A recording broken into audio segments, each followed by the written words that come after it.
1 year ago, thousands of Nicaraguans, mostly students, demonstrated in the streets of Managua and Masaya to protest a pension reform law that reduced payments for retirees and increased workers' contributions.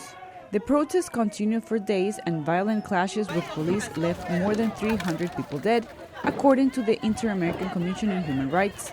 Several independent media outlets were burned to the ground or suppressed, and more than 600 political prisoners are still being held, says the commission.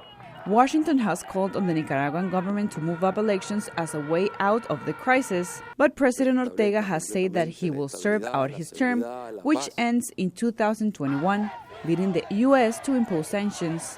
In a recent VOA interview, U.S. Secretary of State Mike Pompeo warned that more sanctions are on the way for the Ortega government. Our efforts in Nicaragua are very similar to those in Venezuela. We want the Nicaraguan people to have all the great things that they're entitled to have and that they so desperately want. And Mr. Ortega and his wife both need to change their ways in order to give Nicaragua that very opportunity. The continuing socioeconomic crisis in Nicaragua has affected the economy, especially tourism. Experts say that more than 600,000 tourists stopped visiting the country. In the city of Catarina, Jose Castillo makes handmade furniture and lamps to sell to tourists.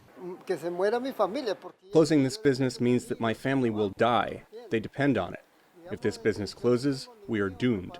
More than 400,000 people have lost their jobs over the past year, according to a study conducted by a Nicaraguan think tank. Meanwhile, numerous talks between the opposition and the government have failed. The opposition blames the government for the breakdown of the latest negotiation session. When we have guarantees and political will, we will return to finish those two important points which are pending: democracy and the guarantee of a transparent and fair presidential election. But Ortega says that opposition is at fault for not allowing enough time for the talks.